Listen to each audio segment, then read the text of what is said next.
Hello and welcome. I am your host, Muyo Solakara. Welcome to the Intelligent Marketing Podcast. Today, we are joined by none other than the Oleg Tolkachev, a man I've been vying to get on the podcast for some time now. Oleg works within the group and marketing and communications function at UniCredit. UniCredit is one of the largest banking groups in Europe with a strong presence in Italy, Germany, Austria, Central and Eastern Europe. Oleg is also a member of the Chartered Institute of Marketing, United Kingdom, and a certified practicing marketer at the Australian Marketing Institute. Thank you for joining us today, Oleg. Thanks for having me, Moya. Glad to be here. Fantastic. So today we have a title that I know that you can't wait to sink your teeth in. We're going to be talking about navigating the future of marketing with data and innovative technology. Now, I know that that has been essentially the crux of your entire marketing career. But for those who don't know you, can you just speak to your career journey and how you got here? Tell us a little bit about that. Sure, with pleasure. I've been working in marketing for over 13 years, and the past 10 years were in banking. So I worked in three countries. I graduated in Moscow, and I started my career at PwC. Back then, it was business development, marketing communications, and business development function. Then I moved to a couple of other large banks, and then I joined UniCredit. And I worked at strategic marketing commercial strategy team, which was a part of CIB. Then I had an interesting experience in Turkey. We had a branch called Yapı Kredi, where I was a digital banking expert. And then I moved to Milan, and I've been working here for over 5 years in group marketing communications, doing strategic marketing, data research, and intelligence and events. That sounds really interesting. Your career has been very illustrious, Oleg. And I'm just really curious, having started your career in financial services so far back, you must have a real sense of how the industry has evolved over the years. Your company, for example, UniCredit and Ferrari, just recently announced a multi-year premium partnership, bringing together two icons of Italian excellence. I'm sure this isn't an alliance that anyone could have predicted in the days of traditional marketing. How do you think that marketing has evolved, given that we are now living in a data-driven world? Yeah, thank you for your question. Let's dive in. Absolutely. You're right. I think we all agree that marketing and business has really transformed over the past decade, and mainly by advancements in technology and data analytics. I think we all see now that marketing is not just, about creating catchy slogans or eye-catching ads. Mm, Now we have tools that can analyze vast amounts of data in real time, and they allow us to understand and predict customer behavior like never before. And I think we all see that these tools can automate processes, personalize messages, measure effectiveness more accurately. And it's not just about, selling more, it's about creating a more meaningful interactions, mm, more meaningful relationships with clients. And I think we now live in a new Renaissance era. With all this digital technology that we have, I think we have a potential to unlock so much more and to create absolutely disruptive campaigns. And especially the last few years have been a game changer with the rise of AI. So mm. now we've got this insane computing power that lets us dig through heaps and heaps of data. But here's the real thing. Even with all these fancy tools, marketing is not just numbers. Mm, It's about understanding people. And right. let's be honest, people can be very unpredictable. They don't always Yep. follow what the numbers say they should. And Mm, this is what exactly keeps us awake. It's all about mixing hard data with good read on human nature, which doesn't always follow a script. And marketing is psychology. To the mm, large extent, it's psychology. It keeps things interesting, right? And about your question regarding the partnerships, I think the partnerships are really important. This is one Mm, of the most interesting driver in marketing. I mm, think I would split this topic into two. I see two types of partnerships: business partnerships yeah. and marketing partnerships. So if we speak about business partnerships, this is obviously something that supports business growth. This is usually a partnership between companies that operate in one industry or in a similar industry. So, for example, banks can partner with payment systems like Visa, MasterCard, American Express, or I don't know, Red Bull had a partnership with GoPro cameras with extreme equipment, and it really was beneficial for both companies. And on the other side, I see marketing partnerships. And this is where the magic happens, in my opinion. So I find it really fascinating when companies partner with each other from completely different areas. Like, for example, Nike and Apple, Lego and Adidas, Audi and Marvel, W and LV, FC and Crocs, which was absolutely crazy, but still very, very memorable and very effective. And UniCredit and Ferrari, I think they're both very strong brands. They're both united with passion, with excellence, and there's a lot of potential synergy. And I think the synergy is the key word in all the partnerships. I Right. know it's one of the most annoying words in the corporate world, but in simple terms, I think that synergy is something that arises when one plus one equals three.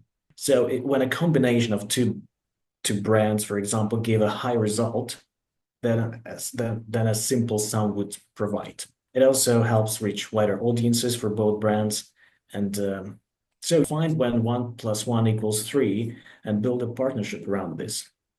I love what you say about two things for me, I think stood out from what you said. I'll start with the former, which was what you said around it's so important to be able to mix hard data with, human nature, which to a huge extent is still unpredictable. And even with predictive analytics, we're finding that even that, whatever formula you develop is still flawed at best because, like you said, human beings are unpredictable. And so I like that. And I think that's really important to highlight because I hear things like, data, technology, AI is going to replace the marketing expertise. But I actually think that it's quite the opposite. It is that these two things actually need the marketing expertise as well as AI, as well as all the supporting tools and technology need to find a way to coexist because your expertise as a human being can never be replaced. And so I think that's really important to highlight here, even as we talk about, as we dive into other topics around data and tools and technology. I also quite like the thing that you said around how there are two types of partnerships, around business, and there's the business partnership and there's the marketing partnership. And I want you to explain a little bit how you, one, distinguish between the two, and even as a partnerships manager who's listening in now, how can they really identify when one plus one, like you said, will be equals to three? Are there key criteria that that you can share with us, or are there certain benchmarks that you can share with us that would be useful in really defining what a good partnership would look like? Yeah, thank you very much. Well, honestly, I'm not an expert in partnerships, and it's Hmm. not what I was driving working in Hmm. this bank. Hmm. So I'm not sure I can share the concrete examples of how to define when one plus one equals three. But Hmm. what is obviously I can share is that you need to begin the process with understanding business objectives. Yeah. So this is very obvious. And also marketing partnerships are also much about business. So it's Hmm. of course something that also supports business growth. Yeah. And of course you need to know where you want to achieve. You need to ensure that you set the right metrics, you set the right KPIs, and the metrics Hmm. provide you with actionable results. Yeah. And I think we can we can think about it maybe GPS on your Mm, road trip. So you need to know your destination and the best stops along the way. And like, what are you aiming for? More sales, more visits, more wider audience, more visits mm, on your website, more people talking about your brand on social media. So pin mm. that down first, then figure out the milestones, Yeah. like how many people are interested in both brands, where do you see an overlap, and Mm, think about the funnel, of course. But again, don't reinvent the wheel. I think mm, we've got all resources that you need around you. You can tap into almost all human knowledge online. Just look up expert advice, find business cases, read success stories. There's tons of literature out there, and talk to more experienced colleagues, chat with your friends, reach out to peers and professional organizations, which I, by the way, highly recommend joining. There are online tools for research, AI tools. There's so much available now. So you cannot just, throw stuff at the wall and see what sticks because you like a certain brand or you have, personal preferences. Keep in mind that less least costly mistakes are made during the planning phase. mm. So plan thoroughly and use best practices. Sounds good. And I love how you said there's so much literature that abounds actually due to technology, right? Everything is at your disposal now. So you have these resources, use them to your advantage. And you've nicely segued into my next question, which was really around, in your role and from your data fluent experience, how can marketeers leverage data and innovation to stay ahead in the competitive marketing landscape? All right. Well, I like your questions. They're not easy, but I'm happy to share my thoughts. Yeah, I think data is really marketers' best, but the best friend in this super competitive landscape. Well, just like that, by diving deep into data, we can get inside track of what customers are thinking about, what they feel, and most importantly, what they might want next. Mm, So it is also a lot about experiences that resonate. And it's also important to see what competitors are up to. So when you mm, know what they're doing, like what promotions they're running or what messages they're pushing, you can be smarter. You can stay one step ahead and really tailor offerings that fill gaps that others might be missing. Yeah, I think this is what thriving in a competitive landscape is all about. yeah, yeah. And, I'm really curious to know because you've mentioned some campaigns that I thought were really interesting and some partnerships that were really, I think, revolutional, even with the revolutional, what are some of the trends? And I know you have a lot to say about this. What some of the trends in marketing and technology that excite you the most right now? Well, that's a great question. I'm afraid I can talk hours, and I'm not sure that you're I interested in figured. that. Yeah. Well, let's maybe if we talk about the emerging trends and emerging technologies in marketing, I think that first of all, certainly AI. There's Mm, so many AI tools out there. Yesterday, I discovered a portal called Spaces from Hugging Face. It's a library with heaps and heaps of tools for any case. Oh, there's another website which is called There is an AI for that. So whatever you do, there's already an AI powered tool that can, Oh, you need to help share you. that link with me. Well, whatever you do can most likely already be optimized with AI tools or AI Mm, powered tools. And so many tools that marketers currently use get more and more AI powered features. Also, the mm, tools that we used to know and to use before. So, number one is certainly AI, but I also think a lot about VR, AR and VR, so virtual reality. I think metaverse trend, which was really hot a couple of years ago, was a bit ahead of time. I think its time will probably come a little bit later. I think the problem was complexity and this Web3 blockchain based virtual worlds were not easy to comprehend. And a lot of people were thinking that just, a multiplayer online game is the metaverse, which is not. And the technology developed so fast. So Apple introduced their VR headset. There are rumors that Samsung and other big techs are planning to introduce other ones that are lighter, cheaper. So I think metaverse could be potentially interesting in the midterm, Mm. and its time might come back. Then, speaking about more futuristic things, quantum computing. This is something that really excites me. I'm not sure I understand everything, but I'm trying. I'm getting to more familiar with the technology. But oh my God, once a really stable quantum computing is introduced, it will change every aspect of our life. It may seem it's still futuristic, but the development is so fast, and probably AI and neural networks will support and boost the development. But I already saw that some consultancies, some big names already started offering a service called "Is your organization quantum ready? We can help you Mm. and make an assessment and suggest improvement," something like this.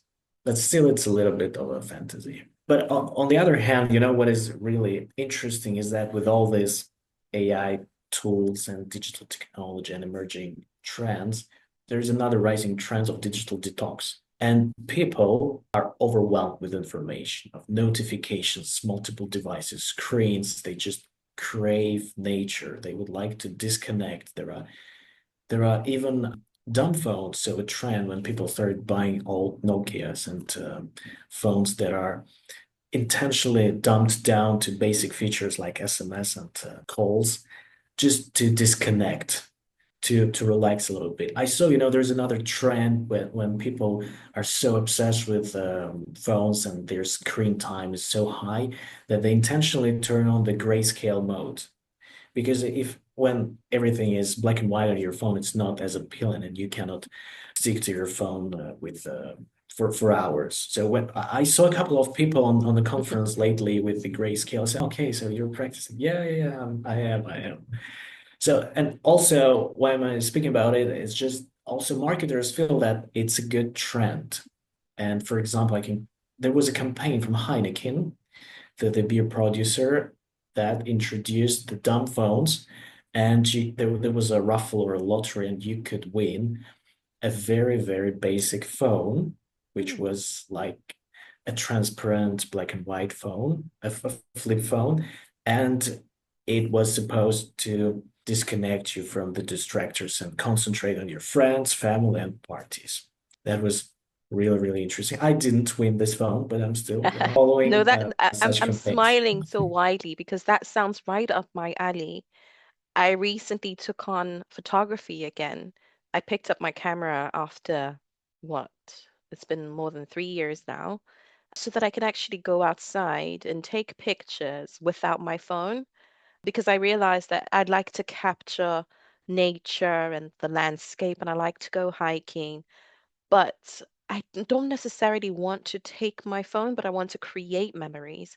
And so I started going out with my camera, but without my phone because it does get noisy and it does get so, you do get saturated with technology. I have a thing that comes on where after 7 p.m. my phone just goes off because I don't want to spend my time mindlessly scrolling through social media. So yes, I was smiling as you spoke about the digital detox because that sounds very much my end of the street. But it's so fascinating how technology is really uh evolving and how, there's so many different tools at our disposal, like you said, for really optimizing the way that we do business. And one thing that you talked about very early on, just as we started the conversation, was around how, now you can personalize your marketing. So I really want to talk about, how you balance the use of customer data for personalization whilst also ensuring that privacy and compliance with regulations like GDPR you're compliant. Well, that's a tough one. Once in a seminar, I was told that if you don't know the answer, you can just say it depends, or there should be the right balance. And I love your question. And here I think there should be the right balance. And this is true, but perhaps what what is more interesting for you is how to find that right balance. Yeah. And yeah, it's challenging for marketers to strike the right balance between personalization on one hand and strict regulatory standards on the other. But regulation is paramount. And marketers, I think, should always work closely together with compliance teams, legal teams, data protection office, and other functions to mitigate the risks. So we must always be transparent about data collection and use, and we need to ensure that we have a clear consumer consent. But let's break it down a little bit. So we've got all these tools and technologies that help us to use the data, to collect the data, to analyze and predict, but the trick is to keep it clean and to stay compliant. So it means being super clean with customers about data, what data you're collecting and why. For example, there's a good strategy, of course, opt-in strategies. Yeah. Make sure that customers are in the driving seat and they choose what they share with you. Well, because when customers see that, they will respect their privacy enough. They will feel trust. They will more likely feel comfortable to share that valuable data with you. And also, you need to be ethical, of course, every time.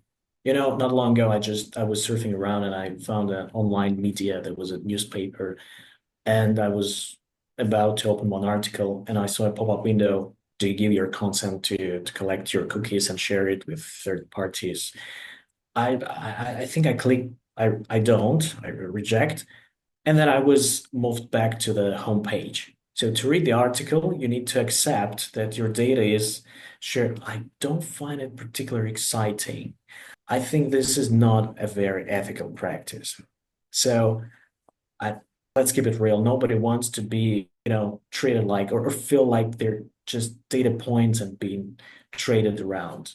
To keep things right and make sure you're playing by the rules. And I think that that's how you keep customers happy and on board. And even when you're using their data up to your game. Okay. I like that. Keep it very clean. And getting into more granular details, what metrics do you consider most valuable when you're measuring the success of a data-driven marketing campaign? Now it's time to respond. It depends. It depends. Yeah, the answer is it depends. We already talked about it a little bit. You need to know your objectives. But the answer is really it depends. It really varies case by case, depending on the type of the activity, your business sector, and even time of the year. Like, for example, can you really compare Christmas campaigns to summer holidays campaigns? I don't think so. Not always, sometimes yes, but not always. Yeah. Yeah, so I think it's pretty straightforward that the selection of metrics should be aligned with the business objectives. So I think this is the key point. No, 100%. It does vary in a use you know, by use case. And that's why quite liked how you is very early on described the process of creating these campaigns. And really, you need to identify at the very start what you're trying to achieve in form of objectives, and then essentially mapping it out from there. And that is really what then drives the metrics by which you consider most valuable. And, I just want to touch on, some technology, some more emerging technologies, like you mentioned earlier, around blockchain and metaverse. What do you believe will significantly impact financial marketing? Which of these technologies, which of these emerging technologies, some of which we've lightly touched on, do you believe will significantly impact financial marketing in the next 5 years? In the next 5 years, Yes. okay. Well, again, AI, certainly. I Mm, think it's no surprise. I think it feels when you use advanced data analytics, with AI powers and computing powers, it's like having a crystal ball. It lets us predict the future in a way that, we can see trends before they go mainstream and probably mm, anticipate some moves by competitors. For example, if data shows that there's a rising trend in eco-friendly products, marketer can, shift the strategy to capitalize on it before everyone else catches on. I think it's not even a trend, it's a tool that is part of your daily life. I think Microsoft introduced a very good term, Copilot. It's a Copilot that supports the way you work. You're still in the driving seat, you're holding the steering wheel, but there's a Copilot that can help you navigate, help guide you Mm, through, know something that you don't know. And also some consultants say that there's a general fear that people will be replaced by AI, but at the same time, consultants say that people will not be replaced by AI, but those who use AI will be replaced with those who don't. And you don't need to be a data scientist, machine learning architect, data engineer, but you need to find the right tools that support your activities. And in marketing, there are so many tools that can already now create amazing content, save you hundreds of hours, and it just developed so fast. This famous task as Will Smith is eating spaghetti. 2 years ago, it was so creepy and blurry, and now it's hyper realistic. You would never believe that this is AI generated image. So yeah, I think AI, no doubt. Then again, I think there will be another chance for the metaverse in the next 5 years. Again, it's hard to predict, I think mm. we live in a renaissance, and we don't know what these AI-powered tools help us discover. It's really amazing. It's a fascinating time, and I would recommend everybody to stay curious and open-minded and follow the development of technology, and it is inevitable. Just try to be among the pioneers, the fast followers, not the forced followers, but fast followers. Mm. And attend webinars, join professional organizations, stay curious, stay open-minded. There's so much out there that can already now optimize your work. I love that. And I like how you used that analogy with Microsoft's Copilot, which I use relatively often actually, and how you've described technology as being essentially in the driver's seat with you. You're still doing the piloting, you're still doing the navigation, but it's really there to support you and provide that extra, you know, optimization. So why not just use it, right? And I love what you said about being a fast follower. So just keeping abreast with what's happening, keeping abreast with what technology is on the horizon and finding ways to really use it to your advantage within your field of practice. Something else that you said that I really want to very quickly touch on before we, go to the final question is around, how we talked about hard data and, soft skills within marketing. What is that balance, if at all? Does that balance even exist between automation, using AI, using all these tools, and human touch in digital customer engagement? Yeah, it's all about the right balance, isn't it? Yeah. But yeah, let's dial this down to everyday's level. I think a good metaphor that comes to my mind is automation, and all these tools are like a high-speed train. It gets you where you need to go fast and on time. It's great for, heavy lifting, like sorting out customer questions, or, you know, just analyzing large amounts of data. But there are times when you just need to switch tracks, and you need a car, you need a bicycle, and you need to take the steering wheel and drive where you want to go. And automation is wonderful, but again, marketing is psychology, and you need human touch. Well, Moyo, for example, can you tell me a successful example when you used a chatbot that really helped you Done. to resolve your problem? Yeah, exactly. Same. It's so useless. You normally start with, "Hey bot, call me a human operator." This is, an example when automation does not really help. Yeah, maybe it helps to filter out other bots or inadequate requests, but still, human touch is really, really needed. Nobody wants to feel like they're just talking to a machine. let's be real, we prefer human touch. Someone who actually listens, gets the problem, maybe even, cracks a joke to lighten the mood.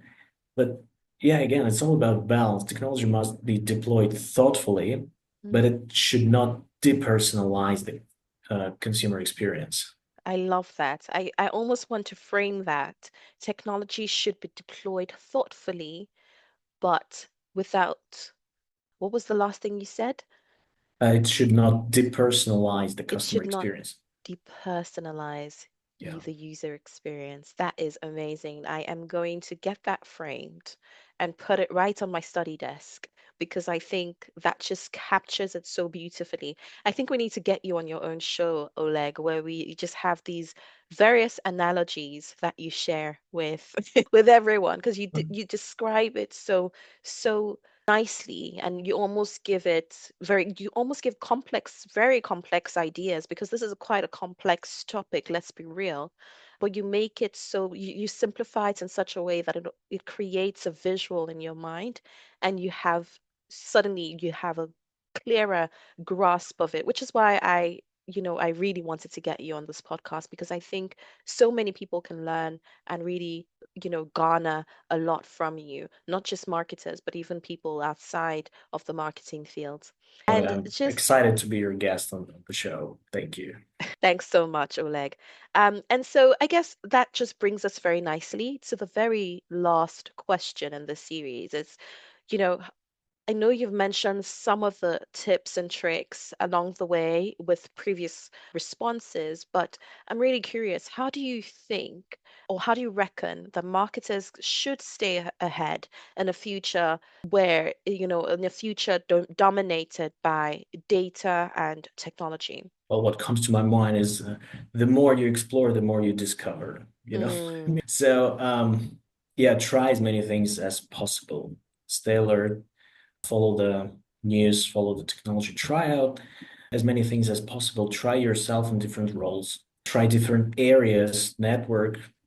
Sometimes, companies have an opportunity to work in another team just to get familiar with the processes.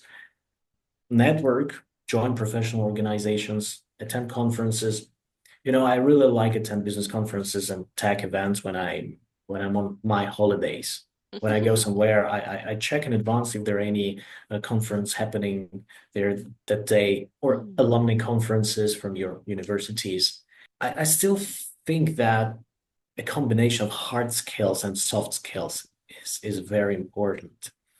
And of course, speaking about hard skills, it's digital literacy. You need to be digital literate. You need to have good skills and understanding of the social media landscape, data analytics. Again, depends on your role, but again, the more you know, the better. If you have an appetite for something, if you're interested or passionate about something, develop that strength.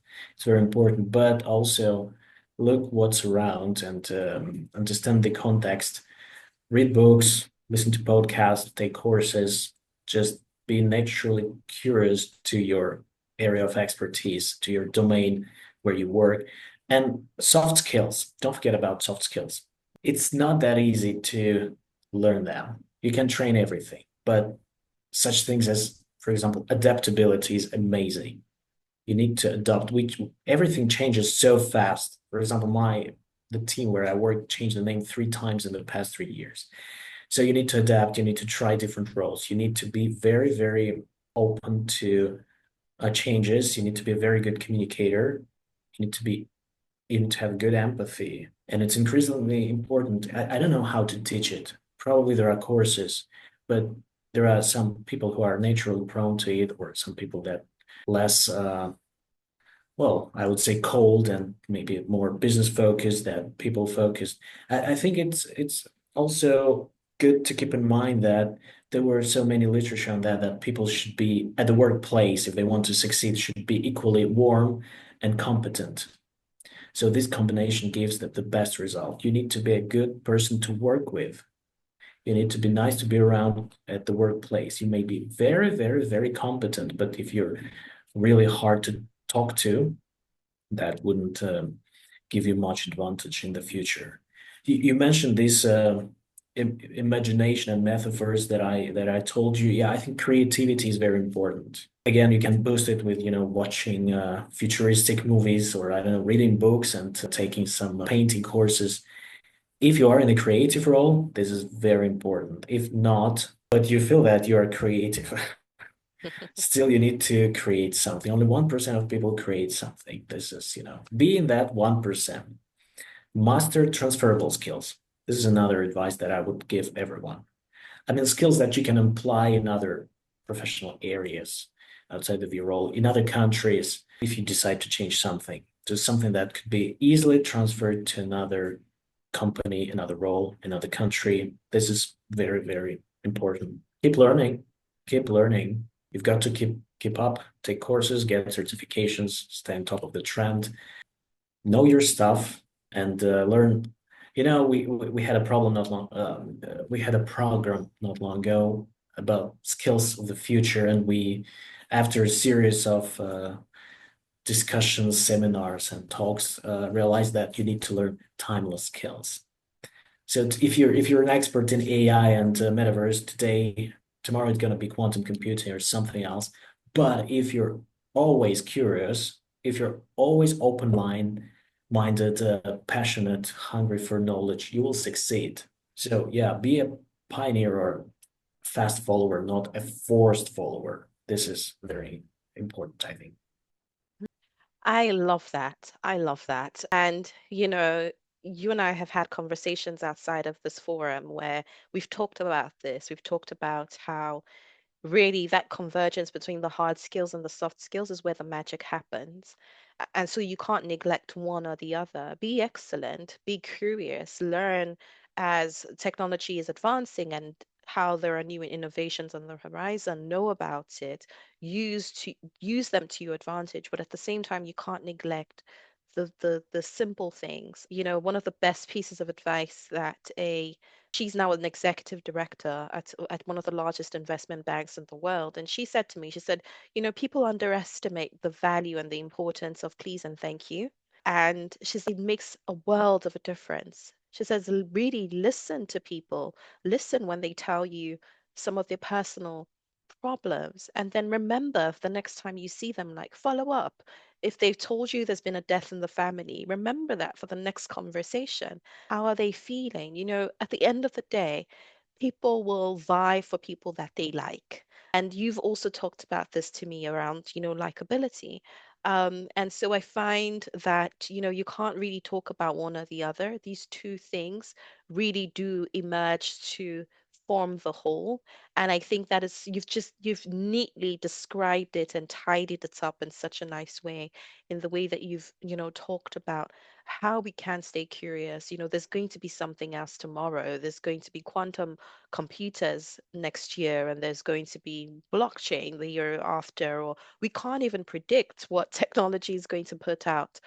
But that curiosity, that the state of the mind, the state of your attitude towards it, that you can control. And it's really important that we master the art of curiosity. I think that's a beautiful place to wrap this up today, Oleg. And I am, just before we round off, very quickly, I want to have what I call a rapid fire session, where I will ask two questions that are just, random questions. You don't have to think too hard, and you will just respond in very short sentences. Should we try that? Okay, let's try. I'm curious. Awesome. Okay, so my first question for you is, what is one marketing campaign you wish you had come up with? What comes to my mind immediately is the KFC and Crocs because it's so ridiculous. I couldn't even think Oh. that such partnership is possible. Crocs, they created some sort of the new shoes that have a style I of know chicken Crocs. wings. Gosh, this is crazy. I wish I was the creator of this campaign, and I don't even know how to explain this to your top management that we need to launch this campaign and partnership. This is just ridiculously exciting. I love that. Oh, fantastic. Oh, well, now I have to go look that up because I didn't even know about the marketing partnership between KFC and Crocs. Now I need to go look it up. Sounds really interesting. Okay, so my next question for you is what is your biggest? So we've talked about all the things you love about technology, and I know we could sit here for hours and hours just unpacking the trends that you're currently excited by. But what is your biggest technology pet peeve? What is the one thing about technology that really irritates you? Irritates me. Yeah, that gets to you. You're just like, oh, I could do without that. I don't want to sound boring, but I'm a little bit concerned about so many people glued to their phones, Mm, walking like zombies, forgetting about the nature, about human connection. When you talk to somebody and he is texting someone on WhatsApp, I've got a call a couple of days ago. A lady called me, and it was a video call, and she called me and she said, "Hold up for a second," and she started typing something on WhatsApp.